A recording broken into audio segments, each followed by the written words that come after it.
Donc, on va passer à l'article 2, 10 Game Changers for a Cleaner, Fairer World.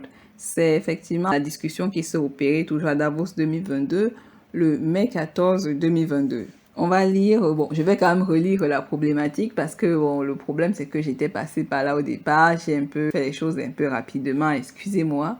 Donc, on va relire la problématique. Les 2 dernières années ont livré un flux constant de mauvaises nouvelles sur notre planète fragile. Vous allez voir comment est-ce qu'il traite cette planète qu'il trouve fragile, notamment lorsque je vais aborder ce qui se passe dans l'espace. Mais c'est comme ça qu'ils sont vus que ce sont les héros de la planète, du moins du siècle, qui n'est pas en réalité le cas. Et maintenant, on continue, ils disent, sur notre planète fragile, l'inégalité des revenus qu'ils ont créé par le système du haut et du bas, l'inégalité des vaccins alors que tout le monde n'a pas envie d'avoir le remède de la mort, et une foule d'autres problèmes qui semblent insolubles, puisque c'est eux qui maintiennent l'insolubilité de ces problèmes. On voit très bien que il suffit juste qu'ils quittent l'Afrique, qu'ils quittent avec le terrorisme, etc. Et tout est fini, mais non, il reste, il demeure. Obama est pourtant passé en Libye, c'est pas pour sauver la Libye, voilà ce que je veux dire. Même avec la construction de ce satellite James Webb, qui détecte les images à une perfection inouïe. On ne sait pas exactement ce qu'ils vont faire avec ce satellite. Peut-être mieux détecter les zones en Afrique parce que, vous allez trouver que j'exagère, mais je n'exagère pas puisque j'ai vu moi-même de par mes propres yeux. Je suis allée dans des forums, ça va vous étonner, mais je suis allée dans des forums, j'ai vu ce que la technologie faisait, j'ai vu qu'ils avaient la capacité de détecter avec perfection effectivement chaque zone sur Kamakachopa. Donc, ils connaissent les zones où il y a les matières premières. C'est pour ça qu'ils avaient demandé, si vous vous rappelez, je ne sais plus si c'est en début 2000 ou en 2019, une carte des ressources minières du continent Kamakachopa. J'aurais préféré que ces satellites soient créés pour qu'ils trouvent une autre planète où tous les Caucasiens et le Codem pourraient même partir, quitter la planète Terre. Mais on se rend compte qu'il y a peut-être un truc qui est louche ou qui ne tourne pas en rond dans cette histoire de l'espace. Moi, je me méfie plus de ce que les Occidentaux racontent parce qu'ils disent plein de choses qui n'ont aucun sens et dont eux-mêmes sont les auteurs. Et ils ne veulent jamais reconnaître leur tort parce qu'ils sont dans une posture de héros. On continue, ils disent, mais nous devons nous rappeler que nous vivons à une époque d'innovation humaine à couper le souffle. On voit très bien ce que l'innovation a créé et de résolution de problèmes héroïques. Vous avez compris, comme j'ai dit, ils se voient en tant que héros et je vous le dis encore, on va finir ces mini podcasts en lisant Carnegie encore du moins sur la préface pour que vous compreniez à quel point c'est un objectif pour eux de jouer les héros, c'est plus fort que eux, il faut qu'ils soient nos Superman, Batman, j'ai oublié, Super Wonder, je sais plus ce que vous voulez. Voici 10 changeurs de jeu potentiels qui pourraient conduire à un monde plus propre et plus juste très bientôt. On voit très bien à quel point ils veulent créer un monde juste alors qu'ils ont eux-mêmes créé le conflit ukrainien-russien. Je ne sais pas à quel moment ça sera juste, c'est incroyable. On est dans la fête foraine de la mort. Donc ils disent le pessimisme quotidien sur le changement climatique. Qui le dit, les pertes d'emplois qu'ils ont eux-mêmes créées, puisque ce que j'ai oublié de vous dire lorsque je parlais de l'intelligence artificielle, parce qu'il faut que je vous le rappelle, dans le dernier Economic Forum qui s'est passé en 2021, il faut comprendre que d'ici quelques années, ils ont un objectif de 40% d'intelligentisation artificielle des marchés du travail. Donc, certains pays ont atteint, comme la Suède, je crois, 37%, etc. Et les États-Unis, je crois, 35%. La France, encore dans les 20%. Ce qu'il faut comprendre, c'est que l'objectif, notamment dans les pays développés, pour le moment, c'est d'obtenir 40% du marché de l'intelligence artificielle sur le travail. Et donc, ils vont prendre le travail. Et ils disent qu'ils luttent contre la perte des emplois. Mais en fait, ils ne peuvent pas lutter contre la perte des emplois puisqu'ils veulent que les machines remplacent les humains. Et déjà, dans plusieurs pays, ils sont presque à toucher 50%. Pour dire vrai, on ne comprend pas exactement ce qu'ils sont en train de dire. Est-ce qu'ils veulent que les gens trouvent l'emploi ou est-ce qu'ils veulent que les gens ne trouvent pas d'emploi? Parce qu'il faut comprendre que si vous voulez que les gens trouvent l'emploi, il faut réduire donc les robots du travail. Mais ils ne réduisent pas. Alors, vous voyez l'incohérence? Continuons. Et le manque d'accès, du moins au remède de la mort, de la maladie couronnée, qui alimente notre sentiment d'anxiété. Ça dépend, il y a des gens à qui on influe la peur, donc ils ont envie d'avoir le remède de la mort, de la maladie couronnée, et donc ils auront la maladie de la mort. Ils finissent même plus par mourir d'anxiété que de la maladie couronnée ou que du vaccin. Souvent, ils meurent plus dans cette vision-là. Je vous rappelle que, comme vous l'avez lu précédemment, le but du remède de la mort de la maladie couronnée, ça sera un traitement ARN messager. Ça me fait penser un peu au VIH, quoi. Un des membres de ma famille qui travaille dans le monde biomédical m'a dit qu'il y a une corrélation entre le VIH et cela. Bon, faut prendre ça avec précaution. Eux, ce sont des scientifiques fous, voilà, donc ils vont dans leur objectif. Vous, si vous voulez suivez la route de la mort. Mais moi, je ne suis pas quelqu'un de pessimiste. Je ne suis pas dans l'anxiété. Je suis contente, notamment, de découvrir le projet de ces personnes. Ça me permet aussi de me prémunir derrière. Et donc, il continue en disant, je pense que cela obscurcit également notre capacité à voir que nous vivons à une époque d'innovation humaine, à couper le souffle. Ça, c'est vraiment du com. Ceux qui font le métier de communication, ils ont cette manière de parler, ou ceux qui doivent vendre un produit, effectivement, ils disent ce type de choses. C'est incroyable. Ça me rappelle la série Drop Out. Effectivement, cette femme dont j'ai oublié le nom, on finira par oublier le nom tôt ou tard. Et donc, cette femme avec cette technologie du sang, et bon, c'est une femme réelle, elle a existé. Et donc, cette femme, elle avait fait de mauvais calculs, elle savait que son truc était foireux de A à Z, mais elle a vendu ça comme si c'était le feu de Dieu, comme on dit souvent. Et il y a eu beaucoup de catastrophes, des gens qui sont morts, des échecs, des ratés. Mais elle était dans son feu, c'est-à-dire elle était dans son objectif, puisque eux ici sont dans l'objectif, vous avez compris, de 2030. On continue. Je pense que cela obscurcit également notre capacité à voir que nous vivons à une époque d'innovation humaine, à couper le souffle, pour ne pas dire de régression. On va laisser le mot humain. Je vous ai dit l'humanité. Pour moi, j'ai vu la limite de l'humanité avec le conflit ukraino-russien. Et donc, de la résolution des problèmes héroïques. C'est pourquoi il est important de les mettre tout autant en valeur. Donc, qu'est-ce qui est dit? C'est vraiment un article long. On va donc lire ces 10 préceptes-là. C'est comme les 10 préceptes à l'église. Point 1. Green Steel and CO2. Acier vert et béton enrichi en CO2. Plusieurs entreprises, dont H2 Green Steel et Hybrid de Suède, ont commencé à utiliser de l'hydrogène et des combustibles non fossiles pour produire de l'acier vert. Je vous ai rappelé que Terence Howard avait dit qu'il élaborait un projet d'énergie hydrogénique parce qu'il n'y a pas que l'hydrogène. Mais bon, j'ai un peu oublié, je ne suis pas chimiste. Mais il dit que l'hydrogène, c'est le seul atome qui est visible et le reste n'est pas visible. C'est pour ça que cette histoire de Terence Howard, je ne vais pas encore en parler clairement tant que moi-même, je n'aurais pas approfondi mes recherches sur cette histoire. Donc, l'hydrogène est des combustibles non fossiles pour produire de l'acier vert. L'acier est l'un des matériaux les plus utilisés au monde, essentiellement dans la construction et la fabrication de biens de consommation. Et c'est vrai que l'acier est très utilisé, l'acier et le béton, notamment pour la construction des édifices, mais ça consomme aussi beaucoup d'énergie. Après, il y a d'autres personnes qui essayent maintenant de beaucoup utiliser le bois. Le béton, il y aura quelques soucis avec ce matériau. Il se dégrade très lentement à la limite, mais il est réutilisable, j'ai envie de dire, d'une certaine manière.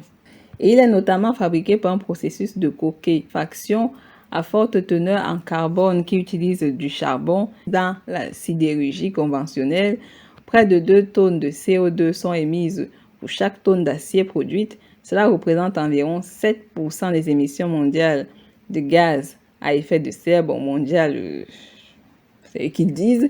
Beaucoup de gens pensent que l'hydrogène est une solution aux émissions des transports, déclare le PDG de Sunfire, Niels Haddag.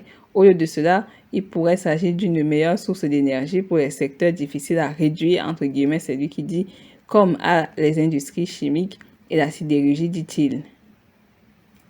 Et donc, je reviens quand même encore à Terence Howard parce que je me dis, soit il voulait présenter ce projet, on l'a dit là-bas dans la source occidentale que bon, mec, t'as trop vu Wakanda, t'as trop vu, comment ça s'appelle le film là? J'ai oublié le nom du film, je me rappelais que le Wakanda. T'as trop vu Wakanda et tu viens avec parce qu'il est venu avec un engineering design qui est très particulier et donc ça a questionné parce que ça n'a pas l'air très réel. Et il disait que ce design et cette technologie pourraient même remplacer les drones, ça pourrait remplacer les airplanes, les avions, ça peut remplacer les hélicoptères, etc. Ça se questionner, donc ce n'est même pas une histoire à prendre à la rigolade en fait. Il faut vraiment s'interroger sur ce qu'il allait présenter là-bas. Et donc, je reviens quand même toujours, il continue en disant « La production de béton et de ciment est tout aussi préoccupante. Selon la façon dont elle est mesurée, la production de béton est responsable de 4 à 8% d'émissions de carbone d'origine humaine. » Et il faut comprendre que les bâtiments bétonnés sont ceux qui génèrent, sont ceux qui font dépenser beaucoup plus d'énergie. Et il y a un problème dans le domaine de la construction, est de savoir s'il faudra, oui ou non, dans le futur, continuer à utiliser ces matériaux tels que le béton, en fait. Mais on ne peut pas utiliser le bois à long terme parce qu'il y a déforestation, il y a ces problèmes climatiques.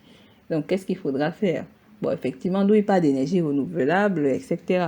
Mais il faut se rappeler que c'est un peu de leur faute si la situation actuelle est dans un contraste terrible. Puisque le but, il faut comprendre pourquoi les constructions en béton étaient de plus en plus. C'était l'après-guerre, on ne vous raconte pas trop l'histoire, 1940, etc. Bon, pour l'ensemble des pays occidentaux, ça dépendait des moments. Pour la Chine également, ça dépendait, etc. Bon, l'Afrique, bon, nous on est plus dans le ciment et conneries. Les autres qui utilisent le béton, ce sont plus les entreprises étrangères qui viennent pour vite construire en Afrique, alors que c'est une erreur de construire en Afrique avec le béton, c'est une erreur. Bref, donc il faut comprendre qu'il y avait une hausse de population et le fait de construire à l'horizontale prenait trop de terre. Alors ils ont commencé à faire des structures en élévation, donc qui montent très haut à la verticale. Et il faut comprendre que le béton, c'est un matériau qui sèche vite et donc qui prend un peu sa dureté dans 28 jours, c'est-à-dire sa résistance. Après, il tient bien en 50 ans, etc. Donc, ça monte vite, acier, béton armé. Il faut comprendre que les gens commencent à beaucoup utiliser le béton, mais c'est également un élément ça consomme plus d'énergie. Il faut toujours mettre de l'isolant, etc. Donc, c'est véritablement un problème. Dans le global, à un moment, c'était métal vert, et après, c'était béton vert. Après, c'est toujours la même chose. Maintenant, c'est béton vert, acier ou métal, si vous préférez. Donc, on continue, il faut que vous compreniez très bien ce qui a été dit parce que beaucoup de personnes ne sont pas au courant de ce que ces fous racontent entre eux dans leur cercle fermé. Ils ont créé un site, mais ce n'est pas tout le monde qui y va, si vous comprenez ce que je veux dire. À 8% des émissions de carbone d'origine humaine, soit plus que n'importe quel pays, à l'exception de la Chine, des États-Unis, sur une base annuelle. Pour une fabrique du béton, et c'est vrai que les Américains, il faut comprendre qu'ils ont encore... Beaucoup sont encore dans des techniques et des procédés anciens. J'ai vu que beaucoup font des trucs en pierre. Bon, après, ça dépend quand même. Ils sont un peu dans un modèle à la Sullivan, etc. Mais bon, après, on continue. Donc, pour fabriquer un béton, il faut de la pierre et du sable, puis du ciment pour le lier en ajoutant de l'eau pour fabriquer du ciment. Donc, vous devez cuire au four un mélange de matériaux dans un processus sale qui libère beaucoup de CO2. Donc, il le savait depuis longtemps. Ce n'est pas quelque chose dont il ne savait pas. Il savait, il a encore oublié de parler de la chaux, là, parce que c'est un procédé encore plus complexe que ça. Créer le béton. Là, il dit ça brièvement pour que, bon, voilà. Après, il continue en disant, mais il savait que le CO2 capté par les procédés industriels peut être injecté dans le béton pendant le processus de durcissement pour le renforcer. Gabicret du Canada et la société américaine Solidia font exactement cela. Le béton zéro carbone arrive. La question qui est de savoir quand, comme le disent les experts. Traité 3. Eliminating food waste and feeding the hungry. Partie 3. Éliminer le gaspillage alimentaire et nourrir les affamés. Bon, on sait très bien que c'est faux. Selon certaines estimations, jusqu'à 40% de la nourriture aux États-Unis est jetée. Et en Afrique, la moitié ou plus de produits alimentaires périssables se gâtent avant d'atteindre le marché ou la table. Tout ça, c'est parce que l'Afrique, malheureusement, importe les produits qui viennent de l'étranger. Et du coup, c'est un problème alors que, vous savez, bon, on a déjà dit qu'il y a eu cet embargo, mais je vais mieux l'expliquer effectivement parce que je vais parler de Saint-Pétersbourg. Donc, de plus, le gaspillage alimentaire contribue à environ... Bon, ils mettent toujours l'Afrique, et ça, c'est quelque chose qui est clair. Il y a toujours l'Afrique dans leur discours à la con. À environ 8% des émissions mondiales de gaz à effet de serre. Good, une start-up a été développée. Bon, Good, c'est Good et Air. Je ne sais pas si je dois dire Good ou Good. Bref, une start-up a développé un logiciel qui suit le surplus de nourriture aide les clients à réduire la qualité qui gaspille et donne ce qui pourra autrement aller à la poubelle. Goodr génère automatiquement des reçus fiscaux pour les dons afin que les clients puissent déduire ce qu'ils donnent. 4. Biomaterials Revolution. Une révolution des biomatériaux. Bon, ça parle un peu, s'il y a des gens qui sont en architecture, ça peut aussi être intéressant puisque c'est un domaine qu'on va demander de plus en plus à certains architectes de respecter par rapport aux problématiques du développement durable. Les consommateurs veulent des produits plus durables et les régulateurs imposent des émissions réduites. Les fabricants de produits se tournent donc vers les séquençages de l'ADN. On relit ça. Les fabricants des produits se tournent donc vers les séquençages de l'ADN. Et ici, on parle d'une révolution des biomatériaux. L'édition de gènes et de l'intelligence artificielle pour fabriquer des biomatériaux et des procédés pouvant remplacer les plastiques, les mousses, les tissus synthétiques, les élastomères et d'autres matériaux fabriqués à partir de produits pétrochimiques et de produits chimiques de traitement. Je me demande en quoi l'ADN est lié à ça, c'est quand même bizarre. En quoi la génétique du quoi des matériaux. Il devait un peu plus préciser, est-ce que c'est la génétique des matériaux ou c'est pas clair, c'est vraiment pas clair. Grâce à l'automatisation et à l'informatique de grande puissance, ils sont capables de, entre guillemets, concevoir efficacement la biologie et de produire des matériaux physiques plus performants, plus durables. Le résultat est une révolution des biomatériaux à venir qui changera ce qui entre dans nos vêtements, nos voitures, nos appareils électroniques et nos biens de consommation, ainsi que les emballages dans lesquels ils entrent. Nous avons déjà vu la première vague de viande cultivée en laboratoire, de plantes, vêtements à base et substituts de plastique et tissus fabriqués par fermentation. Vous savez tous que Gates a commencé à créer une nouvelle typologie alimentaire, c'est-à-dire les viandes à base d'algues qui donnent l'impression que vous mangez de la viande hachée. Bon, il dit que ce sont les algues. Moi, je ne sais pas s'il dit la vérité. Parce que Gates, un type qui est allé faire des campagnes de vaccination en Inde où environ 500 000 enfants sont morts. Je ne sais pas, j'ai envie de dire, c'est un type dont ce qu'il dit, moi, je ne sais même plus ce qu'il raconte. Voilà. Et donc, on a des vêtements qui épousent les tissus et ils ont besoin du séquençage ADN. Pourquoi? Pour savoir s'ils seront plus à l'aise dans les vêtements qu'ils vont porter. Donc, vous découvrez un peu des trucs assez étranges. N'ayez pas peur. Il faut juste mieux comprendre ce qui se passe actuellement pour voir d'autres options en fait. Donc, c'est pour que vous voyez d'autres options que je vous ai fait ce podcast. 5. Eliminating supply chain blind spots and helping small businesses. 5. Éliminer les angles morts de la chaîne d'approvisionnement, aider les petites entreprises. SourceMap promet aux expéditeurs quelque chose qui n'ont pas encore trouvé, des chaînes d'approvisionnement 100% traçables et transparentes. Bon, ce n'est pas totalement vrai. Donc, son logiciel aide les entreprises à créer une cartographie de bout en bout pour la diligence raisonnable, la conformité douanière, la durabilité. Ce ne sont pas des choses nouvelles, ça. J'avais déjà suivi ce type de projet, de programme, de projet dans le passé. Ce n'est pas nouveau. Bref. Donc, la durabilité environnementale et sociale, la continuité des activités, la planification des opérations et d'autres utilisations, entre guillemets, identifier les fournisseurs que vous ne savez pas que vous aviez, dit SourceMap aux clients. SME Climate Hub fournit aux petites entreprises des outils de calcul du carbone pour les aider à mesurer, réduire et déclarer les émissions. Les outils permettent aux petites entreprises de prendre des mesures pour le climat, de répondre aux demandes croissantes des clients et des consommateurs en matière de données de rapport de progrès sur les émissions de CO2. SME 360, soutenu par la Chambre de commerce internationale, qui est une autre initiative qui donne aux petites entreprises les outils dont elles ont besoin pour mesurer et suivre l'impact sur l'environnement. 6. Cleaner Ocean Shipping. 6. Le transport maritime plus propre. Le Yara Birkeland, le premier porte-conteneurs autonome et sans émissions au monde, a effectué son voyage inaugural fin 2021. Le navire alimenté par batterie sera utilisé pour transport des engrais en Norvège, manipulant des charges et désormais effectuant avec 40 000 voyages en camion diesel chaque année. Vous savez très bien que pour générer les batteries et l'énergie, il y a ce qu'on appelle le cobalt au Congo. Et vous savez très bien que ce sont des enfants qui piochent dans les mines le cobalt au Congo qui génèrent des radiations dangereuses. Et également l'uranium au Niger, qui est énorme et qui également génère radioactive au Nigérien, dont la France aime bien abuser, réabuser. C'est pour ça qu'elle a mis ses bases pour que les petits Nigériens travaillent dûment et qu'ils meurent et que les Congolais, les petits, ils travaillent et meurent. Derrière ces histoires qu'on vous raconte, il faut comprendre que derrière, il y a encore un énorme travail qui pollue la terre.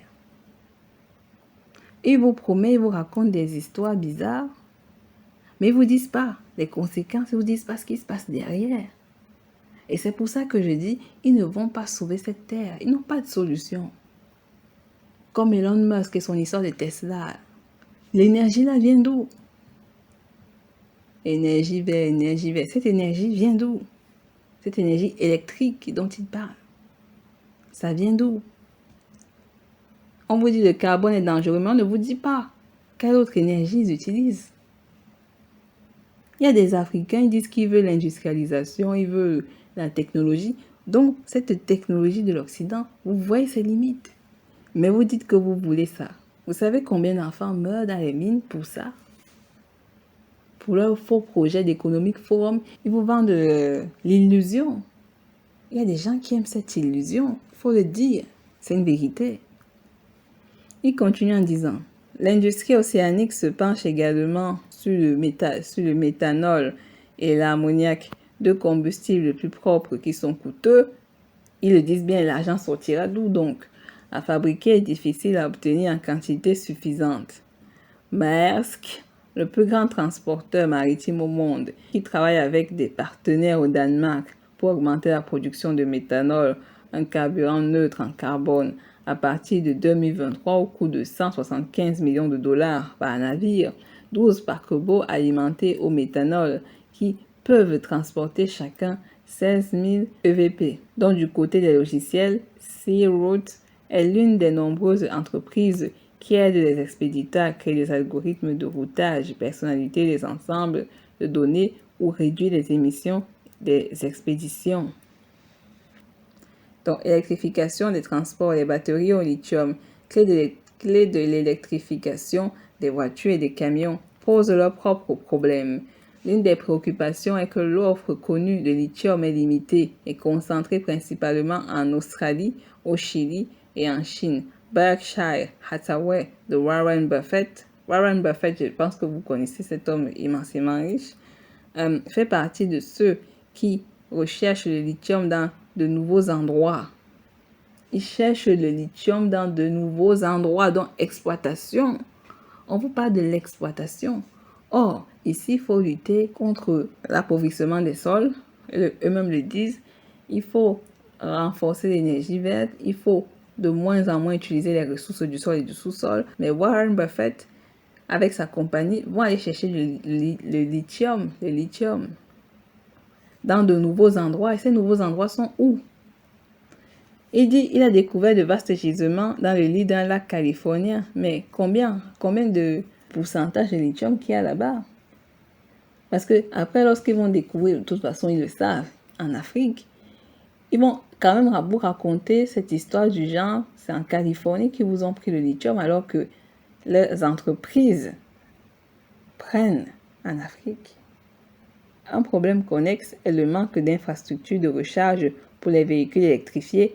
Daimler, BlackRock et Next Era se sont associés pour construire un réseau de recharge national aux États-Unis pour les véhicules électriques à batterie moyenne et lourde et les véhicules à pile combustible à hydrogène.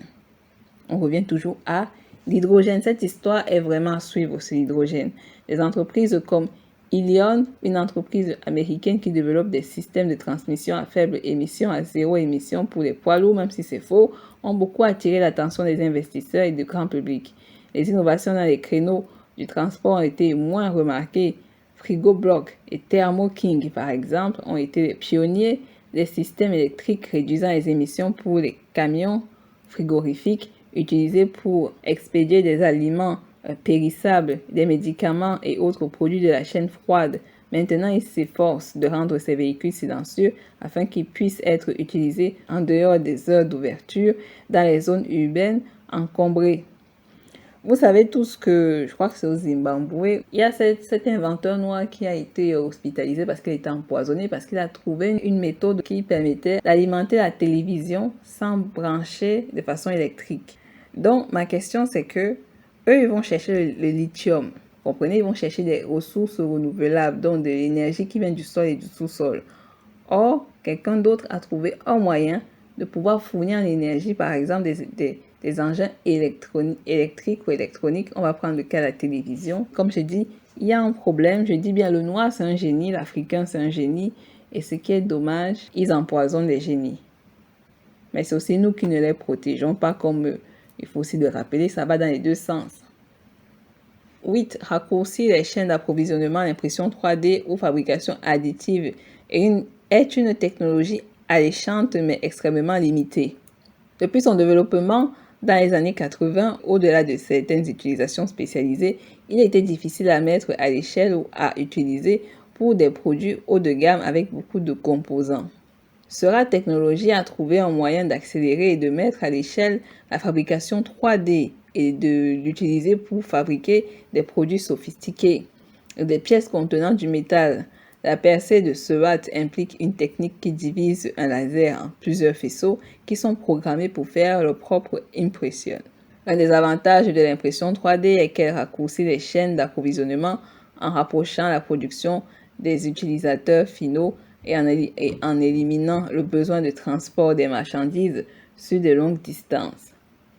9. Le réseau des énergies renouvelables. L'énigme de l'énergie propre est en réalité composée de 3 problèmes.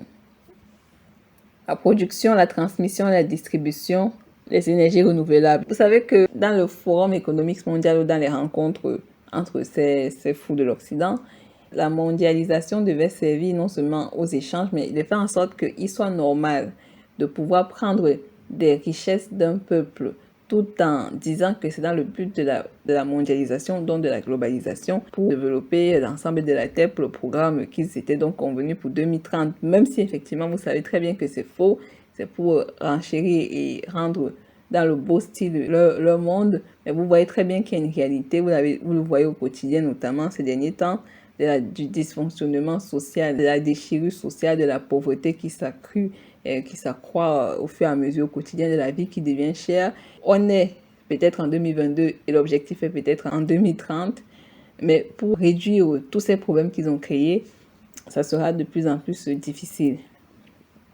Les énergies renouvelables telles que l'éolienne et le solaire, ainsi que les combustibles fossiles à combustion plus propres offrent une réponse quant à la manière dont nous allons produire l'électricité avec peu ou pas d'émissions. Et donc, ils offrent une réponse quant à la manière dont nous allons produire de l'électricité avec peu ou pas d'émissions. Et il ne peut y avoir de réseau électrique net zéro sans stockage d'énergie de longue durée qui résout les problèmes inhérents à la tentative de stockage d'énergie tout en rendant la transmission et la distribution plus propre et fiable. Le problème, c'est que s'ils avaient trouvé le procédé mathématique qui leur permettait de faire la chose depuis longtemps, que ce soit l'éolienne et le soleil, sans besoin de l'énergie fossile qui gaspille depuis des années, des siècles, ils ne seraient pas en train de chercher le pétrole en Afrique pour contrecarrer effectivement le gaz et le pétrole russe.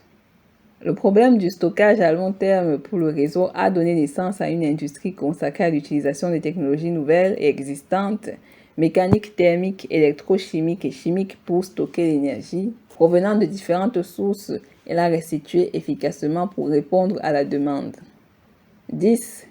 Chance de faire la différence, les investisseurs individuels ont soudainement de nombreuses options pour canaliser les épargnes retraite et d'autres fonds vers des investissements responsables adaptés à leur intérêt. L'investissement socialement responsable n'est pas nouveau, mais la variété d'options est vaste et croissante. Un exemple, les investissements thématiques proposés par Fidelity, qui comprennent des fonds composés d'entreprises qui développent des technologies de rupture construites pour capitaliser sur les méga tendances ou structurées avec des pratiques durables, la diversité la diversité et une gouvernance forte, certains des secteurs de fonds thématiques santé numérique, véhicules électriques, cloud computing et énergie propre. Ce que je veux dire, c'est que l'élan derrière la résolution de problèmes mondiaux sérieux est indéniable, même si ce n'est pas vrai.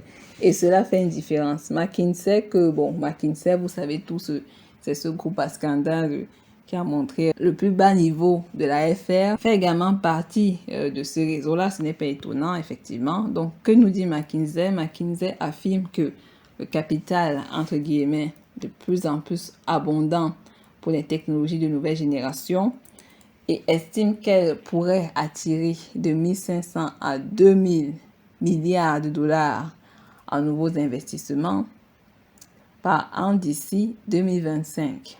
Une indication est la création de la First Mover Coalition, un mouvement d'entreprise mondial. Bon, ils disent toujours ça, mais vous savez que c'est faux. Qui comprend Agility et qui s'engage à contribuer à la création précoce d'une demande, une création précoce. Toujours la vitesse d'une demande du marché pour des biens et services faibles, l'émission de carbone. Il faudra tout cela et plus encore pour rendre notre monde plus propre. Ça, c'est le marketing plus juste, plus sûr. Bon, je recommence. McKinsey affirme que le capital est de plus en plus abondant pour les technologies de nouvelle génération et estime qu'elle pourrait attirer de 1500 à 2000 milliards de dollars en nouveaux investissements par an d'ici 2025. Une indication est la création de la First Mover Coalition, un groupe d'entreprises mondiales qui comprend Agility, qui s'engage à contribuer à la création précoce d'une demande du marché pour des biens et des services à faible émission de carbone. Il faudra tout cela et plus encore pour rendre notre monde plus propre, plus juste, plus sûr, plus juste. Et ne nous laissons pas prendre par le gros titre sombre au point de perdre courage ou de ne pas reconnaître que nous progressons. Là, vous venez de suivre quelque chose qui est particulier. Il vient de dire, ne nous laissons pas prendre par les gros titres sombres au point de perdre courage ou de ne pas reconnaître que nous progressons. Pourquoi il le dit? McKinsey est dans un scandale énorme en effet. Il est dans un scandale énorme en effet. Et donc, ce scandale pourrait entacher du moins ce programme et le projet que McKinsey voudrait mettre en avant. Et donc, pour un peu faire illusioniser les acheteurs et les économistes, ils disent que ce projet pourrait générer 1500 à 2000 milliards de dollars de nouveaux investissements d'ici 2025. Et pour ce faire, il ne faut pas regarder ce que les titres de journaux disent sur nous. Là-bas, en effet, concernant la politique avec Macron, etc., il faut que vous nous fassiez confiance parce que McKinsey est un groupe de confiance. McKinsey est un cabinet international de conseil en stratégie dont le siège est situé à New York, aux États-Unis. McKinsey donc fut fondé en 1926 par James O. McKinsey, professeur à l'Université de Chicago.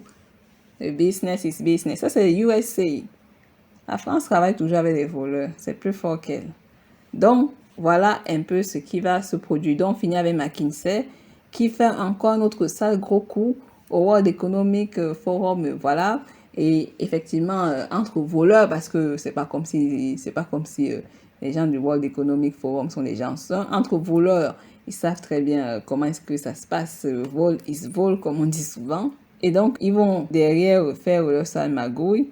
Et nous serons toujours en mode, oh, ce n'est pas possible, ce n'est pas possible, ce n'est pas possible. Donc, vous avez tous compris ce qui a été dit, notamment en ce qui concerne les deux grandes parties, c'est-à-dire why artificial intelligence is vital in the race to meet the SDGs and 10 game changer for a cleaner, fair world. Donc, effectivement, j'essaie de vous traduire ça en français pour que vous ayez une idée. Donc, ça sera difficile pour vous d'avoir les articles qui parlent de Catalyzing Education 4.0. Effectivement, parce que c'est le plus intéressant. Parce que là, ça parle des enfants. Et c'est Energy Transition in a Post-War World. On ne sait pas trop. Et c'est dommage que vous n'ayez pas le Trust-Based and Action-Oriented Corporation. Mais nous savons de quoi est-ce qu'il parle. Et Biosolution or Clear Path Fighting Climate Change. Et le plus important pour nous les Africains, c'est notamment le Growing Intra-African Trade Through Digital Transformation of Border and Custom Services Regional Action Groups for Africa, parce que vous savez très bien ce qui se passe dans cette histoire de transport, surtout que pour le moment, bon, je ne sais pas si Bolloré est bâti, mais pour le moment, il veut transmettre ses ports à d'autres, donc les ports qui sont dans les territoires de quelqu'un d'autre, c'est une histoire de chier. Et c'est dommage parce qu'il y a aussi cette histoire du tourisme qui est très intéressant, et notamment lié à la barbouzerie.